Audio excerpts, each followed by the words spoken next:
Saturday, 23rd of July 2022. In this Skidmark I'm going to talk about something that is very close to my heart, and it is not a topic that is part of my normal postings. This Skidmark is about trees, and I was triggered to start thinking about it by a video that I saw of Anya K in Poland. And I follow the girl and I like her way of looking at life, because she's looking at life not only at the cold clear facts that's out there, but she's also quite finely tuned to the spiritual side. And when I looked at her, I am a very keen student of human behavior and body language and things like that, and I've also been formally trained in that, but that is another story.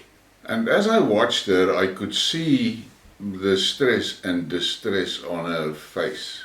And she was talking about a thing that is happening in Poland with trees being cut down, century-old trees being cut down. And I was stunned. I always thought that the Europeans, they look after their natural heritage. But from what I gathered out of her talk and what I found when I did some research, is it seems to me that Polish people are busy destroying century-old trees. Apparently, they are custodians of some of the oldest forests in Europe. And those forests, they're harvesting in those forests. And here comes the kicker. From what I can gather from the information I got, there's now some crowd that has convinced a politician that some crazy beetle is a major threat to the whole of Poland, and they must cut the trees down that is infested with those beetles. Which is absolute bullshit. I cannot understand that something like that happens in the day and age that we are living. These plagues that hit the natural occurring trees, they come and go. And they're always like that. Over centuries, they come and they go. And I believe that they are part and parcel of the natural cycle of life. We see it here. And I live in a country that is quite dry, and the area which I grew up in was on the Highveld, and it's grassland and not much trees. The trees that was there, most were trees that were planted, blue gums and wattle trees, and okay, later years some of those trees became a pest. But the old majestic blue gums that is visible along some of our national roads and so, has been bargains for me that I could always associate with my road trips. And I have got hundreds of photographs of trees that I've taken on my trips. I've traveled almost 2 million kilometers in my country, by road, not by air, by road. And I have been almost in every town in this country. And I've always said I will not go overseas for a holiday before I haven't visited every town in my own country. And I stuck to that. This is where I am, 70 years old, and I've seen most of the towns in the country. There's very few towns that I haven't been to. But the trees are near and dear to me. In the mid-90s I was in a hell of a internet battle with a guy that did a shade carport for my mother on a piece of land that I gave her a plot here, and we built a house for her there, and then she got this guy in to come and put up a carport for her, and he cut a tree, a 50-year-old tree. I was out of my mind about it, and I wrote a piece on my local web page. That was in the early days of web pages, and the title of it was "Sunstorm Murdered My Tree." And there was a hell of a story, lawyers involved and all of that. In the end, those were the good old days. if you wanted to prosecute on a case or it was published on the web, you had to go to the country where the server is hosted. And my server was hosted in Riyadh. So there's nothing came from that. Laws has been changed in the meantime. But the fact is, I've always, all my life, held nature very dear. And when I listened to Anya and I could see her stress, and then I went and I had a look. Now I want to make it very clear, this is not a scientific study that I did. And I just glanced through whatever I could find on the web to get a general idea of what's going on. And this is also not meant to be a factual scientific instruction sheet of what to do. This is just a discussing about trees, a discussion about the role of trees. And it is a known fact, trees play a vital role in urban environments to filter the air, to provide shade, to provide nesting space for birds. The benefit of trees need not be discussed. It is a fact. It is proven. But here in my own country, you should see what the local authorities is doing here. And this is a country that is, most of the country is not known for forests and things like that. This is a harsh savanna type of environment.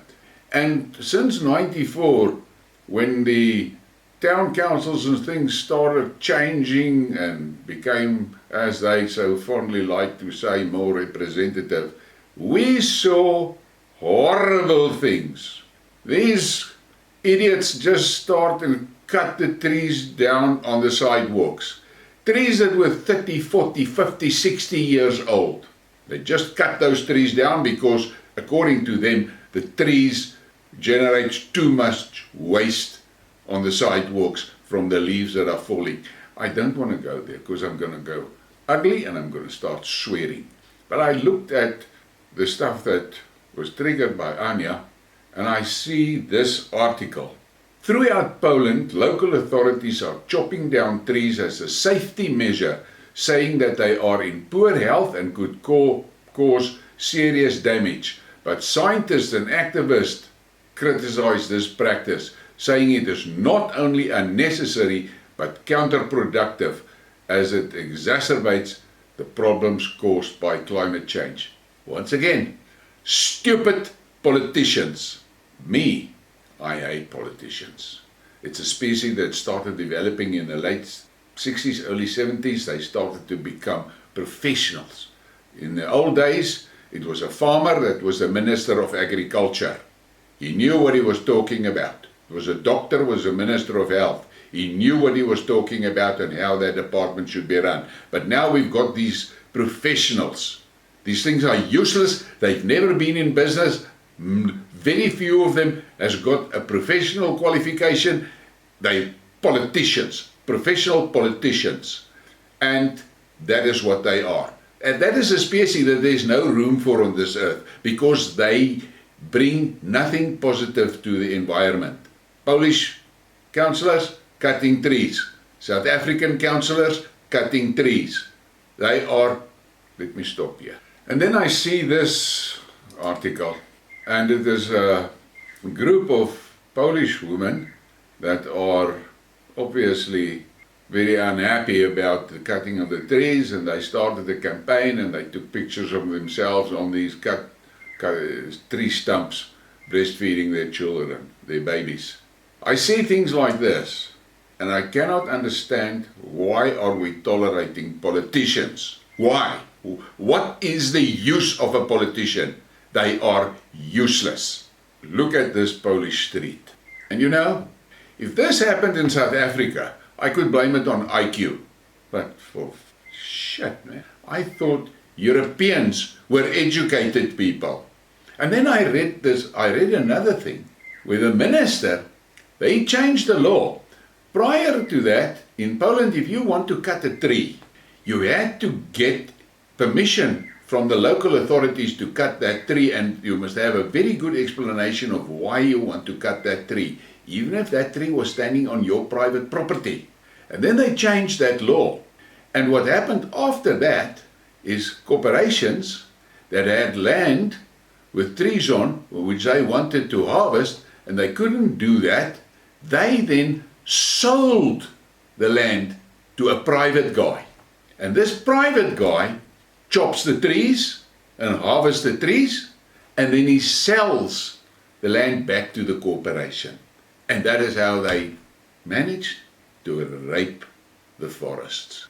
And we're talking climate change and all of that. I was searching this morning again. I once saw a photograph of where a guy, where they showed the difference in temperatures on the road surface and on the sidewalks and on the buildings in places where there's no trees and places where there is trees. It was frightening. The road surfaces were up to 30 degrees C cooler, those that are in the shade, than those that are not in shade. People is stupid. Look at this tree. How can you top a tree so heavily? That is not correct. And this is what their street looked like after these maniacs has been active there. And I'm going to show you some of the trees.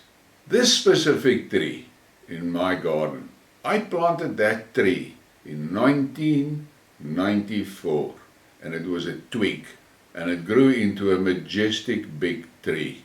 But unfortunately, termites got to it. And by the time I noticed that the termites were active on the tree, it was too late, and the tree collapsed. It was such a sad day for me. It was as if a family member has died. But true to my nature, we cleaned the place up and I planted a replacement. Now, I'm an old guy planting a tree. This tree of this photograph here will only be a proper tree in about 20 years' time. So the chances that I will ever sit in the shade of this tree is almost zero. But I plant the thing because there are people that will come after me. And this specific tree was planted because the flowers on this tree is a valuable source of food, nectar and pollen for the bees. I have some beehives here, not because I'm a honey farmer, but because I believe that nature cannot operate properly without pollinators. So I do a lot of work for the bees, making sure that everything I plant benefits the bees as well, not only me. Here's a tree in my garden, and I've got orchids hanging in baskets. This is another tree in the garden. This tree is about 35 years old, and I have placed some orchids in it and so forth. And this is an image that I've taken in one of my fishing trips, always making sure that I have trees in the shots that I file for memory. This is a typical scene on our Highveld grassland. This is not indigenous tree, but it is that trees that you're seeing there is weeping willows. Those trees are most probably close to 100 years old. And here again, here you can get an idea of the landscape of our country. And I took this shot to show the weeping willows in winter. This is a typical road in some of our indigenous forests. This image was also done up in the mountains on the Highveld. This is not an indigenous tree, it is a pine tree, but the tree is magnificent. These are the trees that is lining the road to my house, and you may think, oh, this is little small trees. The reality is that trees that you see on the left there, those trees are about 40 or 50 years old. They are extremely slow growers. And it is my responsibility to make sure that I look after those trees, because they can never be replaced in my lifetime. Here's just another shot of a tree. I used to take a lot of photographs while riding my motorbike. I call it shooting from the saddle. And this is also one of the trees on one of the regular routes that I travel. And then this shot. This is a shot of a Nelspruit Street. Now those trees, the flamboyants, are in full flower. That is spectacular when that happens. But look at how that street looks and imagine the effect of those trees on that street. And you see those red flowers there lying in the road and on the sidewalk. That was one of the reasons why the idiots in our municipality cut a lot of trees down in the CBD area. I don't want to talk about it. People will call me a racist and all things like that. But this is how human beings are, actually I don't have a proper word for it, fucking it up. That's the only word I can find. Fucking our environment up. Being short-sighted and being uneducated. So, as I said, this is not meant to be a scientific thing. This is not meant to be something that you can do and use for investigative journalism or what. This is just something to take note of. Poland is destroying their forests. The people in Poland are trying their best to save it. But they're fighting against politicians. And this image you see, Poland is cutting down Europe's last ancient forest. And then these Europeans want to have a big mouth about other countries. They should just shut up and look what they are doing to their own heritage. Things that they are the custodians of. And look what are they doing. It is scary. And now I want to talk quickly on this. Anja mentioned this document and I went and I had a look at it. And it gives you 10 reasons for trees. As if you really need a reason for a tree. Oxygen provider. And you can stop the video if you want to read all the things. Money saver. Properly placed trees cover in urban areas can save cities millions of dollars annually in stormwater management, air pollution, purification, and energy conservation costs. And that's true. The shade makes it cooler, less air conditioning for you in the building. But I have to talk about this before I carry on with these things. There is something that is important, and I have seen it in my travels in my country. Because most of the country is sparsely populated with trees. You see these huge trees that were planted 30, 40, 50, 60, 70, 80, 100 years ago alongside the road for providing some shade and protection for travelers. And you see these massive trees next to the road. And what is so clear is how that tree tends to push its branches over the road. And I wondered about it. Why the hell is it always growing over the road? And then one day I spoke to a guy at forestry. And he said to me, it's simple. You must understand, trees like carbon dioxide. They like it. That is what they live off. And with the vehicles traveling up and down the road, the carbon dioxide quality of the air above that road and in the vicinity of that road is much higher than on the other side, on the veld side. And that is why the trees tend to push their branches there, because they can capture more of that CO2. I stood and I looked at the guy and I thought to myself, what? And people cut trees, but they've got a hell of a lot of stories about climate change. And there's a simple thing from nature. God placed trees on this earth to make life possible. If you cut a tree, you are a murderer in my eyes. And that is all I'm going to say on this topic now. Because I'm getting angry when I do these things. I've written blogs about people that are murdering plants. Let's carry on.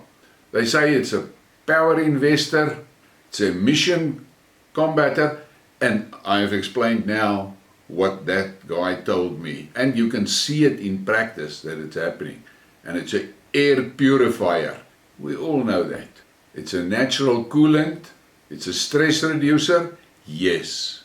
Just if you don't know how to cope with life around you anymore, get out of your seat and walk into a park. Go and walk under some trees. Listen to the trees. energy savers, storm water filters, and then they say it's a peacemaker. Now, that I'm not going to comment on. In any case, all I can say is, if you look at a big old tree, don't only see the tree. Look at the leaves of that tree. What does those leaves do apart from being the lungs of that tree? Those leaves, when they fall, they provide compost.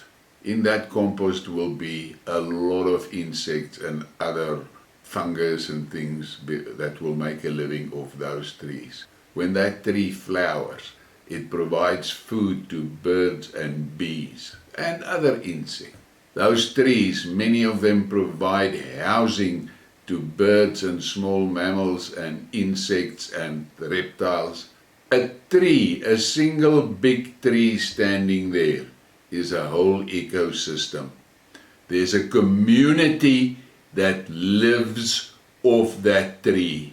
And then you come with your chainsaw and you cut that tree and you destroy a community. And I have always taught my children, don't cut a tree that you cannot replace in your lifetime. Don't do it. If you go and look at the commercial forests, that's a total different story. Those things are planted close together and they are planted for a specific reason. And they grow fast, they're fast growers. 5, 8, 10 years and they harvest these things. That's a different story. I don't want to go into that topic. But normal trees, think before you cut a tree. Just remember this. Don't cut a tree that you cannot replace in your lifetime. And I really hope somebody will spread this message and that this is making people think a bit about our environment. I'm not a tree hugger. I'm not a greenie. I'm just a simple man that loves nature and has a hell of a lot of respect for all of God's creations. Thank you.